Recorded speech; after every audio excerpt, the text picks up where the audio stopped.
All right, TJ Fanning, VP of Sales over at Kardex. Now, congratulations on the new role.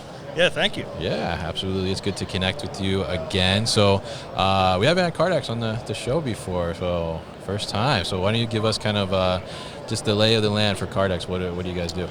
Yeah, so ultimately at Kardex, we really break up the organization into two separate companies.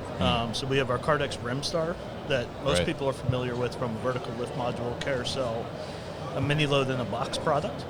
And then we also have our Kardex Systems group, which is focused on the specific distribution of AutoStore. And so we've built out our own FulfillX software package, and we also have some unique patented applications for AutoStore that are exclusive for the market. Yeah, absolutely. And I want to talk a little bit about those today, but I'm curious, like from the ASRS perspective, and I know you had a post on LinkedIn a while back, which I thought was pretty interesting, is that this year there's a lot of kind of concentration on that ASRS focus, especially as we look at kind of the real estate market, right? And rents are continuing to rise, even though they say that adoption of new buildings is slowing down. They're still increasing rents, right? So we're getting stuck in a position where a lot of operations are saying, how do we make the most of what we have, right? So talk to us a little bit about kind of the thinking behind that and how the ASRS solutions can kind of give you more for what you have already. Yeah, for sure. So when you think about an ASRS, typically there's a lot more investment there from a traditional pick assist. If we look at the industry, it's been focused on how do we optimize pickers, and we did that through voice for a number of years and RF picking. And then you saw the explosion of mobile robots with Locus and Six River and others really enabling the pickers to even further optimize. And the challenge has become the SKU assortment continues to expand. The inventory requirements and service levels continue to be challenged. And so what we're seeing is how do we fit more into the building and further enhance the performance of our pickers, not just from a rate, but also accuracy. And so a goods-to-person ASRS solution really helps maximize space. So in many cases, a AutoStore will minimize the footprint by about 60 to 70% of a traditional pick assist or a voice pick application. The price of mezzanines continues to go up, right? So a dense storage solution like AutoStore continues to drive a significant value. Yeah, and I think it's so interesting too, because you look at that and you want to, you have this square footage, right? But how do you kind of maximize that cube overall and taking advantage of it? Like you said, the assortment too of products continues to change, right? Especially if you're like a 3PL, right? You may get a new client, it's a little different than the other one. Not everything is the same, right? So having that flexibility is definitely a key. And now you guys have, like you mentioned, the FulfillX there, right? And you work with AutoStore, putting AutoStores in place, and you've developed this FulfillX system to pair with AutoStore, which I hear is revolutionary. I hear that, right? So tell us a little bit about that, and why does that kind of make a difference, right? If I'm going to go out and get an ASRS system, like why am I concerned about the system that's going to be tied to that as well? Yeah, so what really makes Kardex unique is our FulfillX and our software specifically built to maximize AutoStore's potential. And we looked at it actually from ground up and said, what are the challenges associated with bringing on an employee to pick and knowing that my business may change? So one of the negatives of an ASRS is that traditionally you're investing in a longer term horizon. And so when we think about a warehouse execution system to make that ASRS operate, the problem has been, well, define your business and tell me exactly what it's going to be 5 to 6 years from now. Yeah. I mean, everyone likes to say their warehouse execution system is really flexible, but what you'll find is that it's flexible for a coder to go build new functionalities and features. Yeah. And so what we've done is we've made sure that the FulfillX application is actually built for rapid deployment, configuration to match your business. So some examples we're launching here our Intuitive Pick Assist. Intuitive Pick Assist is actually a combination of a projector and a 3D camera. So we recognize where did the person put their hand, so we can track accuracy. Oh, wow. And then when you think about configuration, in most ASRS goods-to-person cells, you have a person picking and they're confirming with a touchscreen. Almost everybody installs the touchscreen on the right-hand side for a right-hand picker. Yeah. The challenge is a left-hand picker now has to always cross their body, and it becomes a problem set. And so with our intuitive pick assist, you actually have directly on the port itself the ability to configure for a left-handed user or a right-handed user. Within our FulfillX application, we also have the ability to support 175 plus languages. So many times you're hiring a temp labor, you want them to have an application that actually works for them. We have bins that you can adjust on the fly when you're doing put away. Really, it's about configuration to match your business so that you don't have to adapt to meet us with our software application.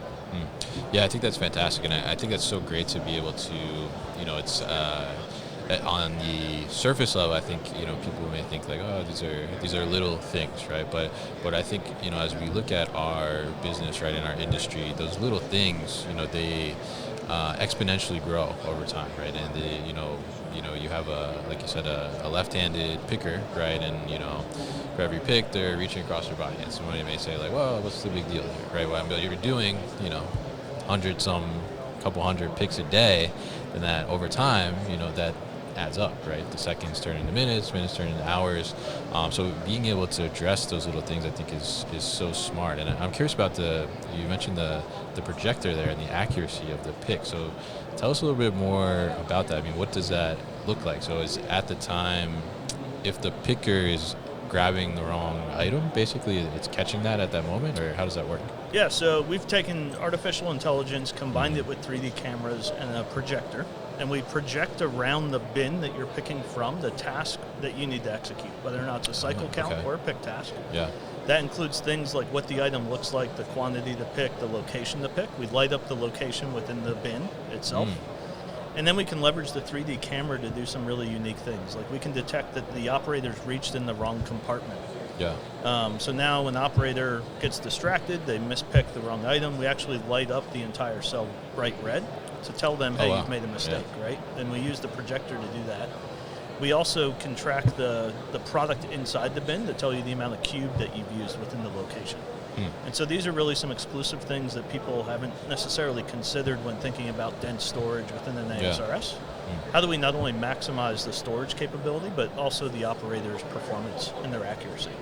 Yeah, I think that's fantastic, and I love the visual indicators there, because I think that's so important and it's so easy to decipher. Like as you mentioned, the 175 languages, but everybody understands like red light, stop, right? Something's wrong, right? So I think that goes a long way, and I think it's great to be able to look at those things I said and kind of maximize on those. So you're kind of taking the auto store and just taking it to the next level, essentially, right? Yeah, what we realized is, to be transparent of the industry, the biggest concern is when you're buying a big solution for your facility, it is typically a career decision for you. Yeah. And so how do we make sure that we're mitigating the risk of you in that decision process?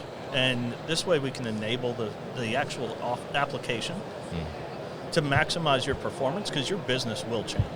Yeah. There's no doubt about it, and we are not going to ask you to be in a stagnant business for 5 years. So our focus is giving you the ability to configure the software to meet where your business takes you. Another great example of where we've done this is we have a unique feature that actually, instead of forcing you to think about terminology in our language, you have the ability to convert any word across the entire application to your business logic. Oh, wow. So for instance, when we think of an order, maybe you think of it as a recipe. Maybe you're doing meal kitting. And so you can actually configure that everywhere we have the word order, you can translate that to recipe, and then you can adapt it to the language of the user plugged into the port. And so this way you can leverage your existing terminology within your operation across the software without us having to build a custom piece of logic for you. Yeah, I think that's awesome, because even I just think of the example like now, say it was somebody says bin, somebody says tote, right? And like you have, 15 SOPs that all say bin, but now the language is tote. You just update the system instead of updating all those SOPs. I mean, I think that's such a And everyone in Europe thinks bin is the trash can. So they say grab it from the bin, and they're thinking I should go to the trash can. Take it out of the trash? Yeah. Yeah, I think that's so fantastic, and it's those little things I think that are so exciting about the space, and being able to adjust those and really drive real efficiencies over time and at a large scale, because I think those little things just add up, as I mentioned earlier. So I'm curious from you, TJ, I mean, you've been around the industry for a while, and automation and robotics specifically. I mean, what do you think right now is kind of most exciting for you, and where do you think the industry is kind of heading around automation and robotics? Yeah, so when we look at the industry, from my own personal opinion, I think it's truly about maximizing space, not just people. We've all recognized that individuals have options of where they should go work. And so it's about culture. How do you enable people to be happy in what they're doing? And then how do you get most out of that space? One of the challenges that we're seeing in the space is actually proven successful general managers of facilities. The safety and security of the buildings, right? And so this is part of what's driving not just rents increasing and being able to find the right facility, but how do we continue to push more through a really well-run operation? People like to work for good people. You find good companies, you stick with them. And this is driving what's happening across the space. So how do we enable then our operators to have an application where they're not having to walk the floor, they're not having to chase down to find where the robot is from an order perspective. This way they can work in an environment that's really comfortable. We can adjust the software to meet that operator where they're at, their language, their configuration, right hand, left hand, making it so that they want to be a part of your business for the long term.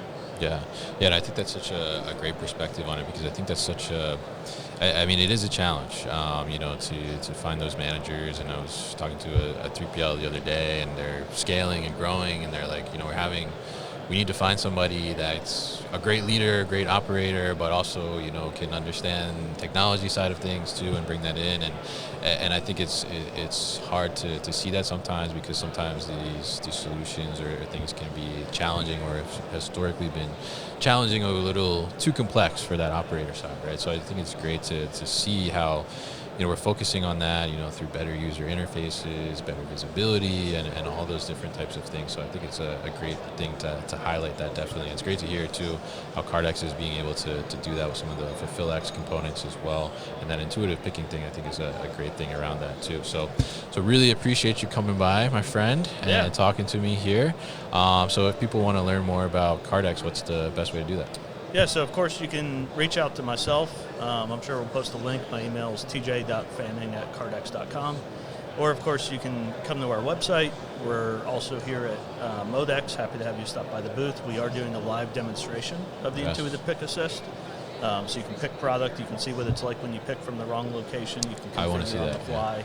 So I invite everyone to stop by and see that if you're here. And otherwise, feel free to reach out and check us out on Kardex.com. All right, awesome. And TJ, thank you so much again for coming by the booth. Always a pleasure to see you, my friend. Always good to see you too, Kevin. All right, I'm going to come over and I'm going to do some mispicks. So I want to see that red light. It'll make warehouses sexy, right? Oh, yeah, always. He knows. This guy knows. Thanks, Kevin. All right, TJ, thank you, sir. Hey guys, thank you so much for tuning into today's video here on our YouTube channel, The New Warehouse Podcast, and I appreciate you tuning in. If you liked what you saw, make sure you subscribe to our channel, and if you like this video in particular, make sure you like it as well. And if you want to get this great t-shirt that you see in the video behind me, Warehouses Are Sexy, head to warehousesaresexy.com and get your own.